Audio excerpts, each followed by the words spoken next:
Hi, folks. This is Sid from 3-Minute Travel Tips at magicofmickey.com. Welcome to 3-Minute Travel Tips Live. 3-Minute Travel Tips Live is a roundtable discussion with travel professionals and industry bloggers.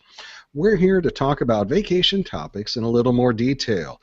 Each 30-minute show will feature a segment where we dig just a little bit deeper than our usual 3-minute format. Vacation planning doesn't have to be complicated. We're all about offering video content to help make your vacation experiences memorable. And today's topic is a good example. We're talking about tips for plus or large-sized guests when visiting Walt Disney World Resort. And we've got the lowdown in 30 minutes or less. First, I'd like to introduce our guest. First up, we've got Monday Cleghorn. Monday is owner and president of Magic of Mickey Travel. Magic of Mickey Travel has earned quite an honor within the Disney organization. It is recognized by Disney to be an authorized Disney vacation planner. And Monday, I'm looking over your shoulder and I see something new in the background. What am I seeing there? You see our award. It's our sales award for top performance in Disney destination sales. Magic of Mickey Travel is an authorized Disney vacation planner, as you pointed out earlier, and we are a gold level agency. So this was our award this year for our sales performance. We did a fantastic job at Magic of Mickey Travel. So proud of our team. Well, congratulations. Thank you. Sign of success. Well, one of the team members, actually two of the team members who also played a role in earning that award are Cathy and Jason Zakibe. Both Cathy and Jason Zakibe have been with Magic of Mickey Travel for many years. Am I correct? How long have y'all been with serving as Magic of Mickey Travel? We're on our 4th year. We're in our 4th year, yeah. Oh my goodness, and you've been passionate fans with Disney for quite a long time. Jason, how many years would you say? Well, since our honeymoon, so as long as we've been married, 14 years. Well, I think that's quite a family connection there, and to set a connection up with the honeymoon especially is really kind of cool. Well, our fourth guest, I guess, is a first-time guest, and she is Teri Paris. Teri, how long have you been with Magic of Mickey Travel? For 3 years. Excellent, and I have a feeling the passion with Disney, it goes back quite a ways with your family as well? Oh, yes, ever since I was a little girl with my mom. Oh, I can understand it. It's definitely been a family tradition with us as well. Well, before we get into our main topic of the day, we usually talk about a little bit with different news and special reports, if you will, and I'd like to toss it over to Monday. Monday, if I understand it correctly, is there something called free dining that's still going on? Yes, it is. The #1 promotion of all time every year is free dining, and that's what people want. They just can't wait for it to come out. And of course, it just came out a few weeks ago, and the rooms are limited for this. So you really need to get in touch with a travel professional at Magic of Mickey Travel and get this book. Talk to them about what's available, because they're, like I said, it is very limited. The dates for travel is August 23rd through December 21st, and there's also a room offer for the same time frame. Well, basically the same time frame. It's for travel August 1st through November 5th. So check and see if there's a promotion that if you can't get free dining, see if the room discount is available. And sometimes your agent will know this, but sometimes the room discount is a little bit better than the free dining. So have your travel professional is going to make sure of which one's going to be the best deal for you. So in other words, pick up the phone and call, because either way it's a win-win. Either it's free, you're going to save some money. That's right. So plus you get our expert services. I mean, we're experts here.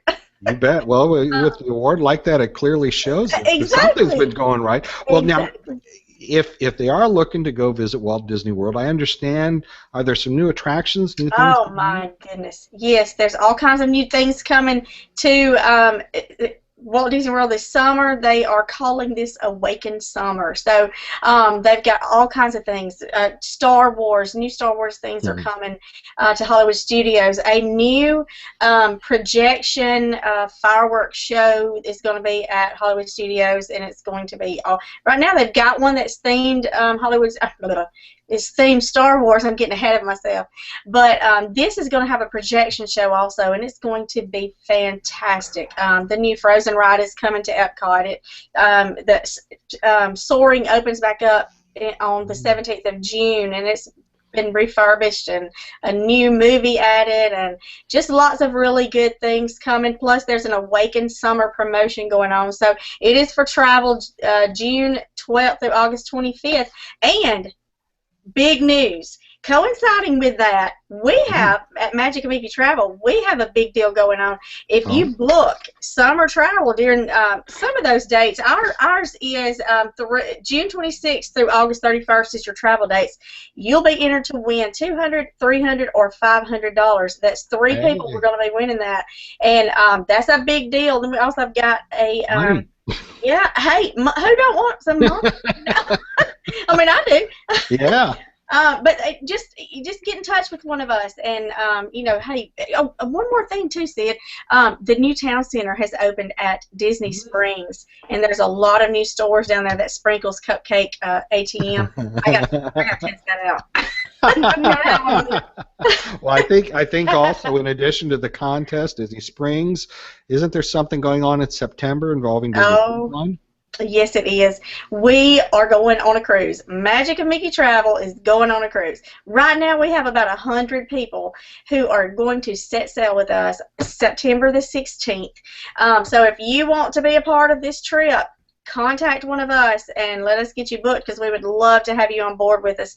Got a lot of fun things in store, and we're just kind of making it a fun fan fest and get together of Magic of Mickey Travel fans and friends and all that good stuff. So it's a time to hang out with It is. and you're hanging out on the Disney Dream. It's recently been reworked a little bit. Got a little bit of Star Wars stuff going on there. There's some really cool things that are going on here, and it's the key message is contact Magic and Mickey Travel agents, so travel professional, and see where the best fit is for both you and your family. That's right, and our famous Sid Gray from 3 Minute Travel Tips will be on board too. That's you true. might want to get his autograph. That's funny. Well, before we go, let's chat a little bit about our main topic. Today's topic is very unique. As you know, when considering a trip to Walt Disney World Resort, there's a lot of different factors you need to think about. For most folks, the quality of the experience is a factor. For guests that are plus size, that quality of the experience can be a little bit more critical. Plus, or affectionately known with us as Pooh-sized guests, will want to get an idea of how well they can really enjoy the attractions. After all, a trip to Walt Disney World Resort is a significant investment in time and money. Well, today's topic, we're here to talk about some different tips that would allow for plus-size or Pooh-sized guests to enjoy and enhance their vacation experience at Walt Disney World Resort. And I'd like to actually start off with Cathy, because Cathy, you brought this topic to my attention a while back, and I really wasn't quite tuned in on it.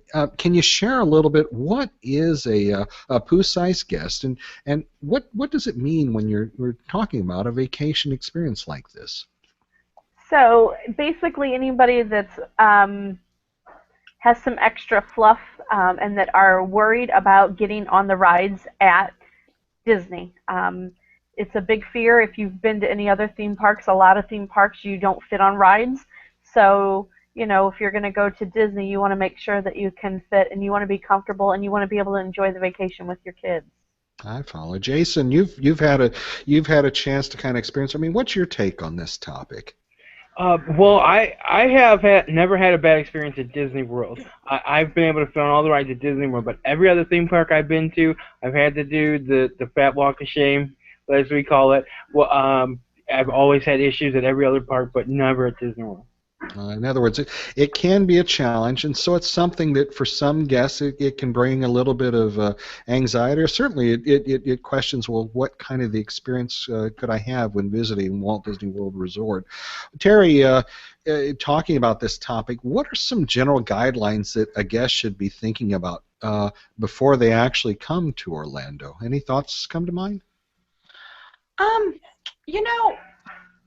Planning a trip to Disney World, you want to make sure you can get the most out of it with your family. And so whenever you just do some research on the ride. Get with your travel professional and let them take the anxiety and the overwhelming feeling out of this. And speak frank with them. Let them know your worries, and they will take all the cares away. I mean, all your worries away and turn them into great magical memories that you've shared. Now share with your family or your friends. I'm following. Monday, you've gotten kind of your take on it as well. Share a little bit about the backstory that somebody may have, in dealing with an agency. What are some things that an agency can do that can help guests in circumstances like this? Well, when you are dealing with an agency like ours, we have a great support system amongst ourselves. We all help each other out, and everybody on our team is, phenomenal about helping where they can. And we have a Facebook group that we go to, and if we have questions about a topic that maybe we don't really fully grasp, then we ask in that Facebook group, and we always get help. Always. There's never a time that one of us will ask a question that somebody doesn't know the answer to it. And the group is phenomenal about even, like, for instance, I know nothing about autism. I don't have any family members that have it, so I don't really know what I need to be aware of for my client if my client has someone with autism. So we have somebody in our group that has an autistic child, and I can go to her, and she will tell me exactly what I need to be aware of, what rides they need to, be cautious about. And that's just the way our group is, and that's the thing about dealing with a travel professional, especially in an agency this large. We have a lot of experience in different areas. And we can all help each other out. The reality is that while you may have a circumstance that you may think is unique, quite often somebody within the group going to have some experience with it and can offer some good, candid advice, whether it's directly, speaking directly with an agent, or at least certainly allowing the agent they're working with to dig a little bit deeper in those details. It makes a lot of sense. Cathy, let's start talking. Let's dig a little deeper in this. Let's talk about the theme parks, and then specifically, let's talk about the Magic Kingdom. Any thoughts come to mind in dealing with the Magic Kingdom? Yes. So, like we said, you can fit on all the rides, but these are just tips or things to think about. I think the big one is Space Mountain. You have to actually step down and sit down into the ride. And so sometimes if you're a little bit bigger, that makes it difficult to get down into the ride and then get up out of the ride. So just be aware that you will have to get down into a ride and then, be able to get up out of it. Excellent. Jason, any thoughts about Magic Kingdom? The Big Thunder Mountain Railroad is the one I would caution people about, and it's got a single lap bar for both riders. So if you're with someone who's significantly smaller than you, they're going to they could rattle around or slide around a bit too much. So you want to kind of keep like-sized people sitting next to each other on that ride. I follow. Teri, any thoughts about Magic Kingdom? Really with just the Seven Dwarfs Mine Train, the way the seat comes up over your hips, it can cause a little just tightness, but it hasn't been anything that we haven't been able to ride. You just pull it up over and slide in. Hold your legs close together, and it fits perfectly. Excellent. Monday, let's finish up with you as far as Magic Kingdom. Any additional thoughts come to mind there? I would say Goofy's Barnstormer. It was really more geared toward children, so the seats are a little smaller, but there are adults that do ride it, and it is a small, narrow seat, and it's kind of like what Jason was talking about.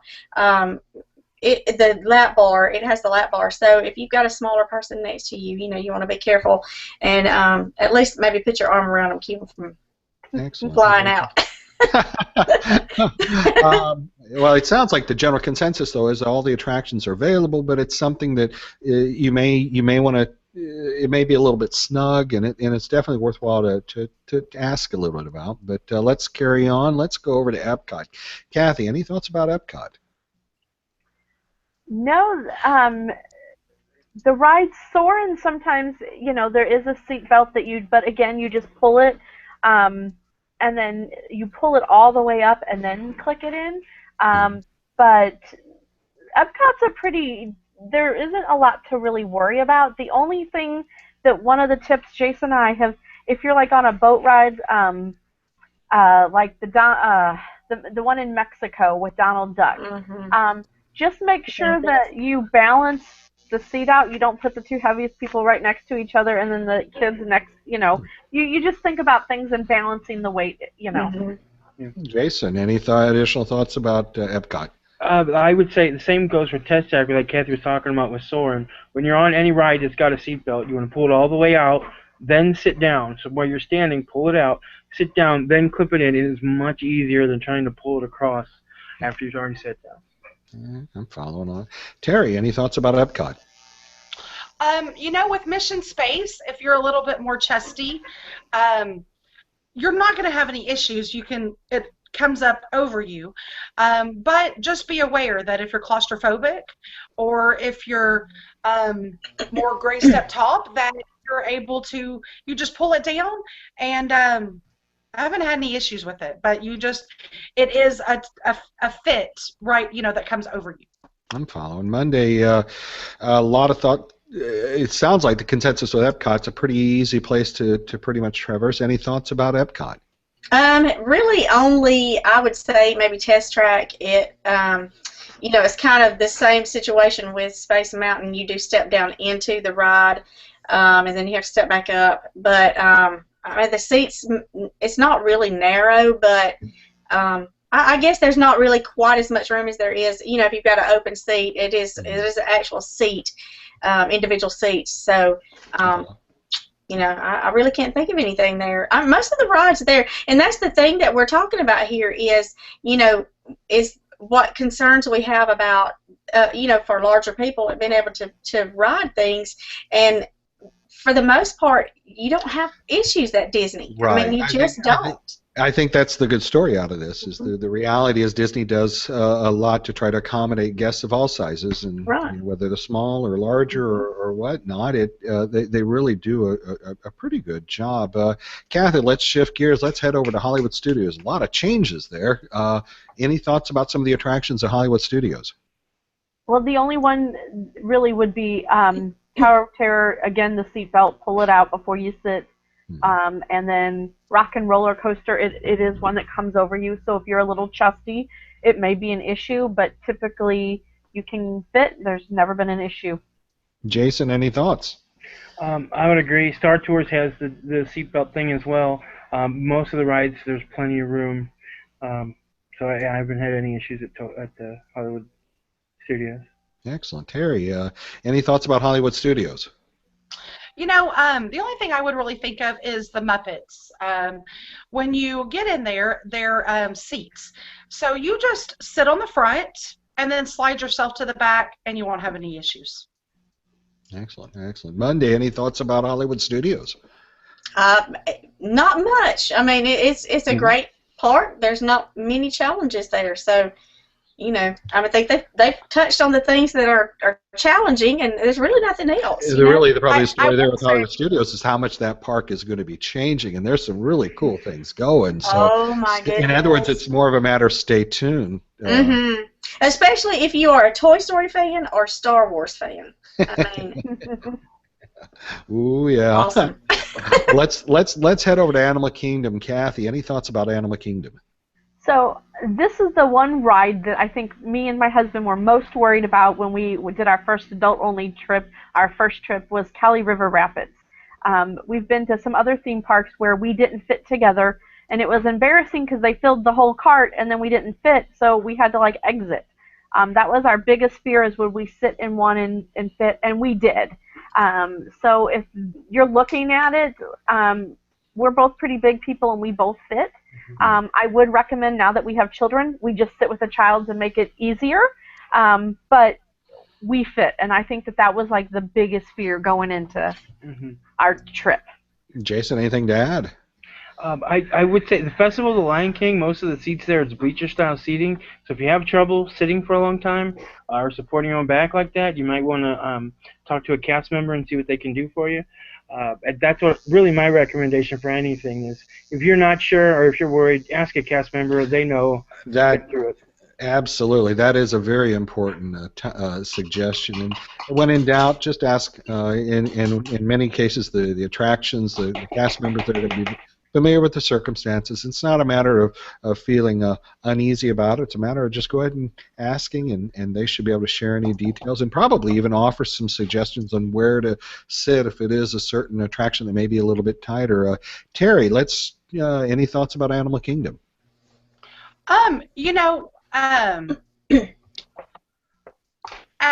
Expedition Everest, the seats they have individual bars for each side, but there's also a little divider between each seat. So sometimes it might be a tighter fit if you are more, if you have more hips. But I have still found that you can just sit in it and pull the bar up over you, and you'll be good. If you do have any worries, several of the rides will have a car seat, a vehicle seat as what's on the ride itself sitting out in the front. So you could get in that seat and use it as a prop pose and take a picture of yourself with it. But you could sit in that seat and make sure you fit before you have to get into that ride if you feel that your hips or something might be a little bit, wider than what you're yeah, no, that's a very important tip to include, that there may be some attractions where you might have an opportunity to try out the seating, and so if that is a concern and you happen to see it, go ahead and take advantage of it. And I love the idea of staging a picture in front of it, because certainly when you're actually on the attraction, you probably aren't going to be able to do something like that. Monday, any thoughts about Animal Kingdom? I would say probably the only thing that I can think of other than what's been said is Primeval World. It might be a little bit challenging. It's made, well, with kids in mind, but adults do ride it as well. But also, it is a really, really hot park. So, it gets, you can get dehydrated quickly, and I know this is a totally different subject, but I want everybody to be sure that they stay hydrated, especially when they're in one of these parks of, in Animal Kingdom being so hot with all the vegetation. You can get hot quick and dehydrated quick and not even realize it. So, just be sure. One of the things that you can do in a situation like that is go to their first aid. They have first aid in all of the parks, but also to stay hydrated. Disney does offer at their quick service locations free water, so it's going to be glasses of water. So go to, take advantage of that and be sure to get plenty of water. Go into the shows, like Jason was talking about, Lion King and Nemo and other parks. There's shows, so go in there and rest and cool off some. Well, that's, you bring up a very important point, and for folks that aren't familiar with how warm it gets in Central Florida during the summer, it can get a little toasty there, and we've actually produced a 3-minute travel tip live segment in talking about some tips in dealing with the heat. And I'm going to include a link here for you in case you want to dig a little bit deeper into it. The reality is you don't want to, there are things that you can do to avoid those high temperatures, and things that you can do to help ensure your experiences at the parks will be a wonderful occasion regardless of the season. Well, I hate to say it, but we've gotten to a point where we need to start wrapping it up. I think it's been a great topic, and I think the general message, am I correct in that we should offer guests, is that there really shouldn't be any anxious or anxiety about it, visiting the parks, that these attractions generally are designed for sizes of all types, and when in doubt, use a resource such as a travel professional with Magic of Mickey Travel, because they're going to be able to dig in a little bit deeper and find out those details that they may want to know. Well, one of the things we always do at the end of our segments is we offer a tip of the day, and this is just a short little tip that we offer guests to help enhance their vacation experiences. And Monday, what might be your tip of the day? My tip of the day is going to be get yourself some exercise before you go down, because it can be a lot of walking. I mean, I have looked at my pedometer before and been in a park for the day and gotten back to the resort and looked and seen that I'd walked 7 miles and didn't even realize it. get yourself in condition for the trip. If you have to go out to the gym and work out, or walk up and down the road or whatever, just condition yourself for that trip and prepare. Also wear some really good shoes and take an extra pair with you if you don't mind carrying them. I always take an extra pair with me because I like to give my feet a rest. It's like if you change, I change midday and it just kind of helps my feet feel better. Excellent, excellent. Cathy, what is your tip of the day? So my tip of the day is there's stuff called leg chafing gel. You can get it at many stores. Amazon sells it, or there's one called Body Glide, and it just kind of helps prevent chafing. And with it being, you're walking a lot in the hotness, you definitely want to prevent that. Excellent. Jason, what is your tip of the day? My tip kind of goes into the walking and the shoes too. Is think about your feet. Always worry about your feet. If you got a hot spot, something starts burning, take care of it. And the thing you Jason, really about their feet, and look at their feet. I think you cut out right then, but it sounded like you said check your children's feet, and that is something that's very important because children may not share those details. Teri, what is your tip of the day? My tip of the day is, you want to get to the park early. There is usually a welcome show at every park that starts usually 10 to 15 minutes before the gates open. The characters come out and you get to greet them. And then for the first few hours of the park, it's a lot emptier than the rest of the day. So you can maximize your time in the park and ride a whole bunch of rides that you might not have your fast passes for because you couldn't get them yet or something. And maximize your time in those few hours, and then take you an afternoon break when the park does get full. Excellent. I think we lost your video feed just at the last minute, but great tip. My tip of the day has to do with we're shifting gears. We're going over to California, and specifically the Disney California Adventure, and that is do not miss the World of Color Celebrate show.